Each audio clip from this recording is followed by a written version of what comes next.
የማንቸስተር ዩናይትድ የአካዳሚ መሪ ክለቡን በመልቀቅ ወደ ኤቨርተን መሄዱ ተዘገበ። ማርከስ ራሽፎርድ ከቅድመ የውድድር ዘመን እቅዶች ውጭ መሆን እንደሚፈልግ ለክለቡ ለማሳወቅ ዝግጁ መሆኑ ተነገረ። ሩበን አሞሪም የፖርቶ ግብ ጠባቂ ዲያጎ ኮስታ አንድሬ ኦናናን በመተካት የማንቸስተር ዩናይትድ ቁጥር 1 ግብ ጠባቂ እንዲሆን ይፈልጋል ተባለ። ማንቸስተር ዩናይትዶች ሜትር ከ98 የሚረዝመውን አጥቂ ቶሎ አሮኮዳሬን ለማስፈረም ማቀዳቸው ተገለጸ። በሚቀጥለው የውድድር ዘመን በኦልትራፎርድ ለሚደረጉ ጨዋታዎች የትኬት ዋጋ ጭማሪ በመደረጉ ደጋፊዎች ወቀሳን መሰንዘራቸው ይፋ ሆነ።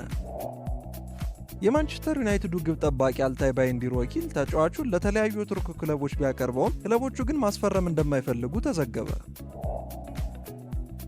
በአውሮፓ ከ1 ዓመት በታች ሻምፒዮና ለፖርቹጋል እየተጫወተ የሚገኘው ሮጀር ፈርናንዴዝ በማንቸስተር ዩናይትድ እየተገመገመ መሆኑ ተገልጿል። እነኝህንና ሌሎች በርከት ያሉ ዩናይትዳዊ መረጃዎችን ይዘንላችሁ ቀርበናል። እስከ ፕሮግራማችን ፍጻሜ አብሮነታችሁ አይለየን። አድማጭ ተመልካቾቻችን እንደምን ቆያችሁ? በዕለተ ዓርብ ጠዋት እንደተለመደው ክለባችን ማንቸስተር ዩናይትድ ላይ የሚያጠነጥኑ መረጃዎችን ይዘንላችሁ ቀርበናል። ከላይ በመግቢያችን ከጠቀስናቸው አርዕስተ ዜናዎች በተጨማሪም ወደ ውስጥ ሰፋ ያሉ መረጃዎችን ይዘናል። ከእናንተ የሚጠበቀው ይህንን ቻናል ሰብስክራይብ በማድረግ ቤተሰብ እንድትሆኑ ብቻ ነው። ከዛ በተጨማሪም ይህንን ቪዲዮ ላይክ በማድረግ ፕሮግራሞቻችን ለብዙ ሰዎች እንዲደርሱ እንድታደርጉ እንጠይቃለን። አድማጮቻችን ወደ ዛሬ መረጃዎቻችን ከመግባታችን በፊት ዜና የምንለቅባቸውን ሰዓቶች ማሻሻላችንን ልናሳውቃችሁ እንወዳለን። በዚህም በቀን 3 ቪዲዮዎችን ወደ እናንተ የምናደርስ ሲሆን አንደኛው ጠዋት ከ12 ሰዓት እስከ 12 ተኩል ባለው ወደ እናንተ ይደርሳል። ሁለተኛው የዜና ሰዓታችን ደግሞ ከ6 ሰዓት እስከ 6 ተኩል ባለው ሲሆን ሶስተኛው ቪዲዮአችን ደግሞ 12 ሰዓት ላይ ወደ እናንተ ይደርሳል ማለት ነው። ቤተሰቦቻችን ከወዲሁ ሀሳባችሁ እንድታጋሩን እንጠይቃለን። ማንቸስተር ዩናይትዶች ሜትር ከ98 የሚረዝመውን አጥቂ ቶሎ አሮኮዳሬን ለማስፈረም አቅደዋል ተባለ። ማንቸስተር ዩናይትዶች የጌንኩን አጥቂ ቶሎ አሮኮዳሬን ማስፈረም ይፈልጋሉ። የክረምቱ የዝውውር ገበያ የመጀመሪያ ቀናት ላይ ቢሆንም ዩናይትድ ሩበን አሞሪም ቅድሚያ የሚሰጠውን አዲስ አጥቂ ለማግኘት ከወዲሁ አማራጮችን እያጡ ይገኛል። ሊያም ዴላፕ ቼልሲን መርጧል። ቪክተር ጊዮከረሽ አርሰናል እንደሚያስቀድም ተገልጿል። ቪክተር ኦሲማን ደግሞ ወደ ጋላታሳራይ ሊመለስ ይችላል አሊያም ወደ ሳውዲ አረቢያ ይሄዳል ተብሎ ይጠበቃል። ከቅርብ ቀናት ወዲህ ዩናይትዶች ስለ ሁጎ ኢኪቲኬ እንደጠየቁ ተዘግቧል። ነገር ግን ኢንትራ ፍራንክፈርት በዚህ ክረምት ተጫዋቹን ለመልቀቅ ትልቅ ዋጋ ሊሰጠው ይችላል ተብሏል። በዚህም የክለቡ አመራሮች ለአሞሪም ምክንያታዊ መፍትሄ ለማግኘት ሰፊ የስካውት መረባቸውን በመዘርጋት ተጫዋቾችን እያሰሱ መሆኑ ተዘግቧል። ዩናይትድ ኢንፎከስ እንደዘገበው የአሮኮዳሬ ስም በዩናይትድ ራዳር ላይ ገብቷል። የዩናይትድ ስካውቶች አሮኮዳሬን ትኩረት እያደረጉበት ሲሆን ተጫዋቹ ክሪስቶፈር ቪቪል እና ጄሰን ዊልኮክስ የሚያውቁትና የሚያደንቁት ሰው ነው ተብሏል። የዩናይትድ ዋና አሰልጣኝ ራስመስ ሆይሉንድ የአጥቂ መስመሩን ለመምራት በቂ እንዳልሆነ በመወሰኑ አዲስ ኢላማ የሆነ ሰው ለማስፈረም ይፈልጋል። አሮኮዳሬ በ2024-25 የውድድር ዘመን የቤልጂየም ፕሮ ሊግ ከፍተኛ ጎል አስቆጣሪ ሆኖ ያጠናቀቀ ሲሆን በ30 ጨዋታዎች 17 ጎሎችን ማስቆጠር ችሏል። ከዚህ በተጨማሪም የ24 ዓመቱን ወጣት ይበልጥ ማራኪ የሚያደርገው የተለጠፈበት ዋጋ ነው። ተጫዋቹ እስከ 20 ሚሊዮን ፓውንድ ዋጋ ሊደርስ እንደሚችል የተገለጸ ሲሆን በጀንክ የሚያቆየው ኮንትራቱ 24 ወራት ብቻ ቀርተውታል። ውድ ተከታታዮቻችን ወደ ቀጣይ መረጃዎቻችን ከመሸጋገራችን በፊት ይህንን ቪዲዮ ላይክ እንድታደርጉት እንጠይቃለን። ከዛ በተጨማሪም ቤተሰቦቻችን ዓርብ ጠዋታችሁን ምን በማድረግ እያሳለፋችሁ እንደሆነና እንደተለመደው የት አካባቢ ሆናችሁ እንደምትከታተሉን ኮሜንት ላይ አጋሩን። የማንቸስተር ዩናይትዱ ግብ ጠባቂ አልታይ ባይንዲር ወኪል ለተለያዩ የቱርክ ክለቦች ተጫዋቹን ቢያቀርበውም ክለቦቹ ግን ግብ ጠባቂውን ማስፈረም እንደማይፈልጉ ተገለጸ። የማንቸስተር ዩናይትዱ ግብ ጠባቂ አልታይ ባይንዲር ለአራት ትላልቅ የቱርክ ክለቦች ማለትም ጋላታሳራይ፣ ፌኔርባቼ፣ ቤሽክታሽና ትራብዞንስፖር ቀርቦ ነበር። ነገር ግን ሁሉም እርሱን የማስፈረም እድሉን ሳይቀበሉ ቀርተዋል። ባይንዲር በ2023 ክረምት ከፌኔርባቼ ዩናይትድን የተቀላቀለ ሲሆን ለዝውውሩም 4.3 ሚሊዮን ፓውንድ አካባቢ ወጪ ወጥቶበታል። ከአንድሬ ኦናና ጋር በተመሳሳይ ሰዓት ወደ ክለቡ ቢመጣም ከእርሱ በተሻለ ሁኔታ አቅሙን ማሳየት አልቻለም። ኦናና ብዙ ስህተቶችን ቢፈጽምም ቱርካዊ ግብ ጠባቂ የዩናይትድ ቁጥር 1 ሆኖ ሊመረጥ አልቻለም። እንደሚታወሰው ባይንዲር ወደ ክለቡ ከመጣ ለመጀመሪያ ጊዜ የፕሪሚየር ሊግ ጨዋታውን ያደረገው በአውሮፓ ሊግ ከሊዮን ጋር በነበረን ጨዋታ ላይ ኦናና ግልጽ የሆኑ 2 ስህተቶችን ከሰራ በኋላ ነበር። ይሁን እንጂ ባይንዲር በሴንት ጄምስ ፓርክ በኒውካስትል 4 ጎሎችን በማስተናገድ የተሰጠውን እድል በአግባቡ ሊጠቀምበት አልቻለም። የቱርኩ ኢንተርናሽናል በሁሉም ውድድሮች 10 ጨዋታዎችን ብቻ በማድረግ የ2024-25 የውድድር ዘመኑን ያጠናቀቀ ሲሆን በእነዚህም ጨዋታዎች ላይ 18 ጎሎችን አስተናግዷል። ልክ እንደ ኦናና ሁሉ የባይንዲር አቋምም በብዙ ስህተቶች የተሞላ ስለሆነ ለዩናይትድ የግብ ጠባቂ ችግሮች የረጅም ጊዜ መፍትሄ እንዳልሆነ ግልጽ ነው። አልታይ ባይንዲር መደበኛ የጨዋታ ደቂቃዎችን በሌላ ክለቦች ፍለጋ በዚህ ክረምት ከኦልድ ትራፎርድ ሊለቅ እንደሚችል ሪፖርቶች እየወጡ ይገኛል። ዘ ፒፕልስ ፐርሰን ባቀረበው ዘገባ ዩናይትዶች ለእርሱ የሚቀርቡትን ጥያቄዎች ለማዳመጥ ዝግጁ መሆናቸውን ተናግሯል። የቱርክ የዜና ማሰራጫ ኤስፖርት እንደዘገበው የባይንዲር ወኪል ተጫዋቹን በቱርክ ለሚገኙ 4 ትልልቅ ክለቦች ቢያቀርበውም አንዳቸውም ወደ ቡድናቸው ለመጨመር ፍላጎት እንደሌላቸው ገልጸዋል ብሏል። ቻይኩር ራይዝ ስፖር የተባለው የቱርክ ክለብ በተጫዋቹ ላይ ፍላጎት አሳይቷል። ነገር ግን ግብ ጠባቂው 4ቱ ትልልቅ ቡድኖች ካላስፈረሙት በአውሮፓ መቀጠል እንደሚፈልግ ተገልጿል። እንደሚታወቀው ባይንዲር በዩናይትድ ኮንትራቱ ሊጠናቀቅ 2 ዓመት ብቻ ይቀረዋል። ማርከስ ራሽፎርድ ከቅድመ ውድድር ዘመን እቅዶች ውጭ መሆን እንደሚፈልግ ለክለቡ ለማሳወቅ ዝግጁ መሆኑ ተገለጸ። የማንቸስተር ዩናይትድ አጥቂ ማርከስ ራሽፎርድ ከክለቡ ለመልቀቅ በመፈለጉ ለቅድመ ውድድር ዘመን ከቡድኑ ጋር አብሮ መጓዝ እንደማይፈልግ ለክለቡ አለቆች ሊያሳውቅ ነው ተብሏል። ራሽፎርድ በሩበን አሞሪም ስር ከጥቅም ውጭ በመሆኑ በዚህ ክረምት ዩናይትድ እንደሚለቅ ይጠበቃል። አሞሪም ኤሪክ ቴን ሃግን ምትክ ሆኖ ከመጣ ከጥቂት ጊዜ በኋላ በተጫዋቹና በአሰልጣኙ መካከል ያለው ግንኙነት መሻከር ጀምሯል። ይህም ዩናይትድ ተጫዋቹን በጥር ወር ለአስቶን ቪላ በውሰት እንዲሰጥ አድርጎታል። ምንም እንኳን በበርሚንግሃሙ ክለብ የነበረው አቋም አሪፍ የሚባል ቢሆንም በክለቡ ቋሚ ፈራሚ መሆን አልቻለም። በዚህም አሁን ላይ ተጫዋቹ በገበያው ላይ ይገኛል። እንግሊዛዊ ኢንተርናሽናል ወደ ባርሴሎና የመዘዋወር ህልሙን እውን ለማድረግ እየሰራ እንደሆነ ቢነገርም ዝውውሩ ግን አስቸጋሪ ሆኗል። ምክንያቱ ደግሞ የካታላኑ ክለብ ኒኮ ዊሊያምስን ከአትሌቲክ ክለብ ለማስፈረም እየሰራ በመሆኑ ነው ተብሏል። እንደ ዴይሊ ስታር ዘገባ ራሽፎርድ አዲስ ክለብ ለማግኘት ሲል የዩናይትድን የአሜሪካ ጉብኝት መሳተፍ አይፈልግም ሲል ገልጿል። ጋዜጣው ራሽፎርድ ከኦልድ ትራፎርድ መውጣቱን ካላረጋገጠ ላለመሄድ ይፈልጋል። እናም የወደፊት ህይወቱን ለመፍታት በእንግሊዝ መቆየት እንደሚፈልግ ለክለቡ አለቆች ሊነግራቸው ነው ሲል ዘግቧል። ከ2025-26 የውድድር ዘመን በፊት ያለው የዩናይትድ የቅድመ ውድድር ዘመን ዝግጅት በስዊድን ከቀድሞ ተቀናቃኛቸው ሊድስ ዩናይትድ ጋር በሚደረገው የወዳጅነት ጨዋታ ይጀምራል። ይህ ጨዋታ ጁላይ 19 በስትሮቨሪ አሬና ይካሄዳል። ከሳምንት በኋላ ዩናይትዶች በፕሪሚየር ሊግ የክረምት ፕሮግራም ለመሳተፍ ወደ አሜሪካ ያቀናሉ። ዩናይትድ በውድድሩ ከሚሳተፉት 4 ቡድኖች አንዱ ሲሆን ሌሎቹ 3 ክለቦች ኤቨርተን፣ በርንማውዝ እና ዌስትሃም ዩናይትድ ናቸው። የአሞሪሙ ቡድን በመጀመሪያ ጁላይ 26 ላይ በኒው ጀርዚ ዌስትሃምን ይገጥማል። በመቀጠልም ጁላይ 30 በቺካጎ ከበርንማውዝ ጋር የሚፋለም ሲሆን በመጨረሻም ኦገስት 3 ላይ በአትላንታ ከኤቨርተን ጋር ጨዋታቸውን በማድረግ ፕሮግራሙን ይጨርሳል። ከዚያም በኋላ ዩናይትዶች ወደ ኦልድ ትራፎርድ በመመለስ በስናፕ ድራገን ካፕ ፊዮረንቲናን በቅድመ ውድድር ዘመን የመጨረሻ ጨዋታ ኦገስት 9 ላይ ይገጥማሉ። ማንቸስተር ዩናይትድ ለደጋፊ አባላቱ የስታዲየም መግቢያ ትኬት ዋጋ በድጋሚ መጨመሩ ተገለጸ። የማንቸስተር ዩናይትድ ደጋፊዎች ክለቡ በሚቀጥል የውድድር ዘመን በኦልድ ትራፎርድ ለሚደረጉ ጨዋታዎች የትኬት ዋጋ ጭማሪ በማድረጉ ወቀሳን ሰንዝረዋል። ማንቸስተር ዩናይትድ ሳፖርተር ትረስት ወይም መስት አዲሱ የዋጋ አወጣጥ ስርዓት በሁሉም የሊግ ጨዋታዎች ላይ በሚገኙ በጣም ርካሽ የትኬቶች ዋጋ ላይ ሳይቀር 50 በመቶ በላይ ጨምረዋል ብሏል። ዩናይትዶች ባለፈው የውድድር ዘመን አጋማሽ ላይ ከደጋፊዎቻቸው ጋር ምንም አይነት ቅድመ ምክክር ሳያደርጉ የስታዲየም መግቢያ ትኬትን ወደ 66 ፓውንድ ከፍ በማድረጋቸው ከደጋፊዎቻቸው ተቃውሞ ገጥሟቸው ነበር። የዩናይትድ ዋና ስራ አስፈጻሚ ኦማር ቤራዳ በዚህ ሳምንት ከዩናይትድ ዊስታንድ ፋንዚን ጋር ባደረጉት ቃለ ምልልስ ክለቡ እነዚያን ጭማሪዎች ያደረገበት መንገድ ጥሩ አይደለም ሲል ገልጸው ይህ ወደፊት ለማስወገድ የምንሞክረው ነገር ነው ብለዋል። ይሁን እንጂ ማንቸስተር ዩናይትድ ሳፖርተር ትረስት አሁን ላይ በተደረገው የዋጋ ጭማሪ ላይ ክለቡ የደጋፊ አማካሪ ቦርድንና የደጋፊዎች ፎረምን ባለማማከሩ ክለቡን ወቅሷል። የመስት ቃል አቀባይ ይህ የጨዋታ ሞዴል ቡድኑ ከመቼውም ጊዜ በበለጠ በሚፈልግ የውድድር ዘመን ላይ ያለውን ድባብ በእጅጉ ይቀንሳል፣ ይህ በእውነቱ ለደጋፊዎች በደል ነው ብሏል። ዩናይትዶች በበኩላቸው የደጋፊዎች አማካሪ ቦርድ ቀርቦ እንደነበርና በእነርሱ ምላሽ ዋጋ እንደቀነሱም ገልጸዋል።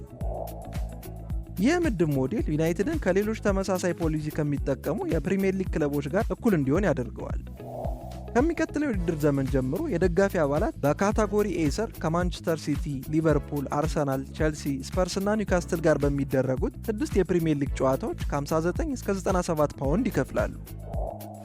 በካታጎሪ ቢ ስር እንደ ሊድስ ዩናይትድ፣ አስቶን ቪላ እና ኤቨርተን ያሉ 11 ጨዋታዎች ይደረጋሉ።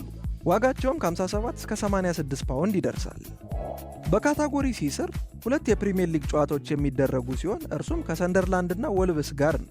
ትኬቶቹም ከ37 እስከ 60 ፓውንድ መካከል ይሸጣሉ። እንዲሁም ከዋንጫ ጨዋታዎች ጋር የሚዛመደው ካታጎሪ ዲ ከ32 እስከ 52 ፓውንድ ባለው ዋጋ ይሸጣል። ባለፈው ዓመት ይፋ ከሆነው ቋሚ የ66 ፓውንድ ትኬት በፊት የአባላት ትኬቶች 40 ፓውንድ ለአዋቂዎች ሲሆን 25 ፓውንድ ደግሞ ከ16 ዓመት በታች ላሉ ሕፃናት ነበረ። የመስጥ ቃል አቃባይ ጨምሮም ክለቡ ይህን አዲስ ሞዴል ለአባላት ሲያስተዋውቅ አብዛኞቹን ግጥሚያዎች አሁን ባለበት ዋጋ እንዲሆኑ ጠቅሰን ከፍተኛውን የዋጋ ምድብ በትላልቅ ጨዋታዎች ብቻ እንዲተገብሩና ዝቅተኛ ፍላጎት ላላቸው ጨዋታዎች ዋጋ እንዲቀነስ ተናግረን ነበረ። አሁንም በውሳኔው ዝርዝር ጉዳዮች ላይ የትኛውንም የደጋፊ ተወካይ አባላት ማማከር አልቻሉም። በድጋሚ ከደጋፊዎች ፍላጎትና ከክለቡ በአጠቃላይ በተቃራኒ ምርጫዎችን እያደረጉ ይገኛል። ክለቡ ለደጋፊዎች ወኪሎች ያለው ቁርጠኝነት በመርህ ደረጃ ጥሩ ነው፣ ነገር ግን ተግባር ላይ አይውለውም። የደጋፊዎች ፎረምና የደጋፊ አማካሪ ቦርድ ተወካዮች ስራቸውን እየሰሩ ነው፣ ነገር ግን ክለቡ ቀደም ሲል የገባውን ቃል ኪዳን እያከበረ አይደለም። እናም ይህ በፍጥነት መለወጥ አለበት። ማንቸስተር ዩናይትድ በሚቀጥለው የውድድር ዘመን የሚያስፈልገው የተጣመረ ደጋፊና ቡድን ነው። በሜዳው ላይ ያለው ቡድን የተሻለ ቦታ እንዲደርስ በደጋፊዎች ድምፅ መደገፍ አለበት። እነዚህ የትኬት ውሳኔዎች መደበኛ ደጋፊዎችን የሚጎዳ ሲሆን አልፎ አልፎ ለሚገቡ ደጋፊዎች ግን ይመቻል ሲል ተናግሯል። ሩበን አሞሪም የፖርቶ ግብ ጠባቂ ዲያጎ ኮስታ አንድሬ ኦናናን በመተካት የማንቸስተር ዩናይትድ ቁጥር 1 ግብ ጠባቂ እንዲሆን ይፈልጋል ተባለ።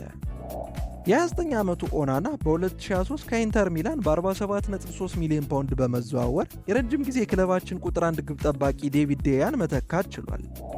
ምንም እንኳን ኦናና በ2023 በመላው አውሮፓ ጎልቶ የወጣ ግብ ጠባቂ ቢሆንም ለዩናይትዶች በእነዚህ ሁለት የውድድር ዘመናት ውስጥ የጨዋታ ቀያሪ ስህተቶች ምንጭ ሆኖ ቆይቷል። አሰልጣኝ ኤሪክ ቴን ሃግ ዲያን እንዲተካበት የመረጠበት ዋነኛ ምክንያቱ በእግር የመጫወት ብቃቱ ቢሆንም በእርሱም የተሻለ አቋምን ማሳየት አልቻለም። የኦናና ምክትል የሆነው ባይንዲርም በአሞሪም እምነት ተጥሎበት ቢመረጥም የተሻለ አቋም ማሳየት አልቻለም። ባይንዲር በዚህ ክረምት የዝውውር መስኮት ክለቡን ሊለቅ እንደሚችል ይጠበቃል። ዩናይትድም ቢሆን የ27 ዓመቱን ተጫዋች ወደ ቱርክ እንዲመለስ በንቃት እየገፋፋው ይገኛል። አንድሬ ኦናና ግን በኦልትራፎርድ ለመቆየትና ራሱን በአውሮፓ ውስጥ ካሉ ምርጥ ግብ ጠባቂዎች አንዱ አድርጎ እንደገና ለማሳየት እንደሚፈልግ ተገልጿል። አብዛኛው የክረምት የዝውውር በጀት የፊት መስመር በማስፈረም ላይ ሊወጣ ይችላል እየተባለ ይገኛል። አዲስ 9 ቁጥር ደግሞ እንደ ቅድሚያ እየታየ ሲሆን ለቦታው የቀረቡት ዋና አማራጮች ውድ ዋጋ ያላቸው ፈራሚዎች ይሆናሉ ተብሎ ይጠበቃል። ባለፉት ሳምንታት ለ29 ዓመቱ አንድሬ ኦናና ከሳውዲ ፕሮ ሊግ ክለቦች ፍላጎት እንዳለ ተዘግቧል። በተጨማሪም በጣሊያናዊና በፓሪስ ሴን ጀርመን መካከል ያለው የኮንትራት ድርድር በመቆሙ ዩናይትድ ለጂያንሉጂ ዶናሩማ ወኪል ጥያቄን አቅርቧል። ክለቡ የአስቶን ቪላን ግብ ጠባቂ ኢሚሊያኖ ማርቲኔዝንም ለማስፈረም ውል እያፈላለገ ሲሆን የዓለም ዋንጫ አሸናፊው ለዝውውር ክፍት እንደሆነ የተለያዩ ዘገባዎች ወጥተዋል። ፖርቹጋላዊው ዘጋቢ ሴባስቲዮ ሱሳ ፒንቶ ዩናይትድ ኦናናን ለመተካት ከተዘረዘሩት አማራጮች ውስጥ አንዱ የሆነውን የፖርቶ ቁጥር 1 ግብ ጠባቂ ዲያጎ ኮስታን እየተከታተለ ነው ብሏል። ሶሳ ፒንቶ አክሎም ፖርቹጋላዊ ግብ ጠባቂ ከጥር ወር ጀምሮ የአሞሪም ተወዳጅ ምርጫ መሆኑን ገልጿል። የከተማ ተቀናቃኛችን ማንቸስተር ሲቲም ኤደርሰንን ለመተካት አማራጮችን በማጤን ላይ ሲሆን የ25 ዓመቱን ግብ ጠባቂ ለማስፈረም በጥብቅ እየፈለገ እንደሆነ ተገልጿል። በአውሮፓ ከ1 ዓመት በታች ሻምፒዮና ለፖርቹጋል እየተጫወተ የሚገኘው ሮጀር ፈርናንዴዝ በማንቸስተር ዩናይትድ እየተገመገመ መሆኑ ተገለጸ። ሩበን አሞሪም ለመጀመሪያ ጊዜ የማንቸስተር ዩናይትድ ዋና አሰልጣኝ በሆነበት ጊዜ የመጀመሪያ ፍላጎቱ የክንፍ ተከላካይ ቦታን ማጠናከር ነበር። በዚያም ቦታ ቅድሚያ ይሰጠው የነበረው ጆቫኒ ኩዌንዳን ማስፈረም ቢሆንም ተጫዋቹ ወደ ቼልሲ ማቅናቱ ይታወሳል። ከዛ በኋላ ዩናይትዶች ትኩረታቸውን በብራጋ ወደሚገኘው የ19 ዓመቱ ወጣት በማዞር በተደጋጋሚ ከክለቡ ጋር ግንኙነቶችን አድርገዋል። ሮጀር ባለፈው ዓመት ለብራጋ ባደረጋቸው ጨዋታዎች 5 ጊዜ ግብ ሲያስቆጥር 7 አሲስቶችን ማስመዝገብ ችሏል።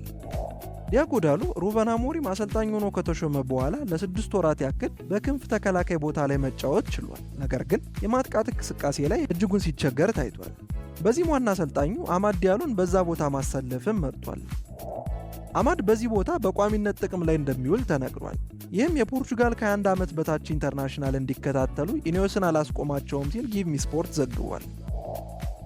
ሮጀር ፈርናንዴስ እንደ ቀኝ ክንፍ ተከላካይ፣ እንደ የክንፍ ተጫዋችና አለፍ ሲልም በግራ በኩል መጫወት ይችላል። ይሁን ለገብነቱ ታዲያ ሩበን አሞሪምን ሊማርከው ችሏል። በአውሮፓ ሻምፒዮና ሮጀር ፈርናንዴስ ለፖርቹጋል ከ21 ዓመት በታች ሲጫወት ዩናይትዶች በቅርበት እየተከታተሉት ይገኛል። ነገር ግን በዚህ ክረምት የዝውውር መስኮት የክንፍ ተከላካይ ማስፈረም የሚለው ነገር በአጀንዳቸው ውስጥ ስለመኖሩ ጥርጣሬዎች አሉ ተብሏል። የማንቸስተር ዩናይትድ አካዳሚ መሪ ወደ ኤቨርተን መሄዱ ተገለጸ።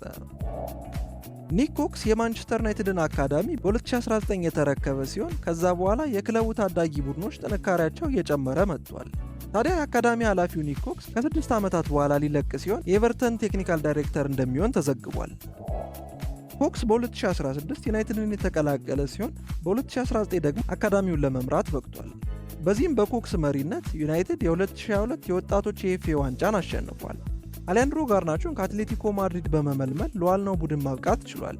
እንዲሁም ኮቢ ሜይኖ የመጀመሪያ ቡድንን ተቀላቅሏል።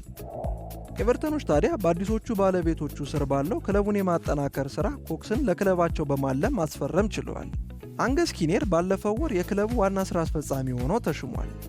የዩናይትድ ምንጮች እንደሚሉት ከሆነ ኮክስ ከዚህ ቀደም የተለያዩ የቴክኒካል ዳይሬክተርነትና የስፖርት ዳይሬክተርነት ሚናዎችን ውድቅ አድርጓል። ጥሩ ሽግግር እንዲኖርም ኮክስ ለሚቀጥሉት ወራት በክለባችን ይቆያል ተብሏል። ኮክስ አካዳሚው እንዲመራ ከተሰጠው በኋላ 27 የአካዳሚ ተጫዋቾች ለዩናይትድ የመጀመሪያ ቡድን የመጀመሪያ ጨዋታዎችን አድርገዋል። ኒክ ኮክስ በ2020 በ16 ዓመቱ አሌያንድሮ ጋርናቾን ከአትሌቲኮ ማድሪድ ወደ ማንቸስተር እንዲዘዋወር ለማሳመን ከቤተሰቦቹ ጋር የቪዲዮ ንግግርን አድርጓል። ዩናይትድ በዚሁ ዓመትም አልቫሮ ፈርናንዴዝ እና ዊሊ ካምቦዋላን አስፈርሟል። እነዚህ ተጫዋቾች ባለፈው ክረምት ለቤኔፊካና ለቪላሪያል መሸጣቸው ይታወሳል። አሪያማስ ቺዶ ኦቢ እና የዳረን ፍሌቸር መንትያ ልጆች ጃክ እና ታይለር በኮክስ ጊዜ የፈረሙ ታዋቂ አካዳሚ ልጆች ናቸው። ዩናይትዶች በ2022 በኦልትራፎርድ በተደረገው የፍጻሜ ጨዋታ ኖቲንጋም ፎረስትን እስካሸነፉበት ጊዜ ድረስ የወጣቶቹ ዋንጫን ሳያሸንፉ 11 ዓመታትን አሳልፈዋል። ከሰር አሌክስ ፈርጉሰን ጥሮታ መውጣት በኋላ ተቀዛቅዞ የነበረውን የአካዳሚ ሁኔታ ማሻሻያ በማድረጉ የዩናይትድ የስታፍ አባላት ለኮክስ ትልቅ ምስጋናን ያቀርባሉ።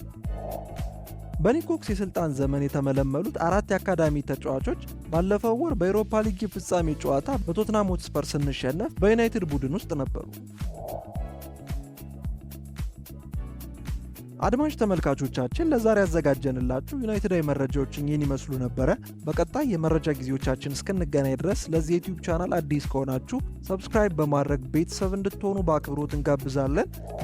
ከዛ በተጨማሪ ይህንን ቪዲዮ ላይክ እንድታደርጉት እንጠይቃለን። አድማጭ ተመልካቾቻችን ስለ ፕሮግራሞቻችን ያላችሁን ሀሳብ ደግሞ በኮሜንት እንድታጋሩን እየጠየቅን በቀጣይ የመረጃ ሰዓታችን እስክንገናኝ ድረስ መልካም ጊዜ፣ መልካም ቆይታ።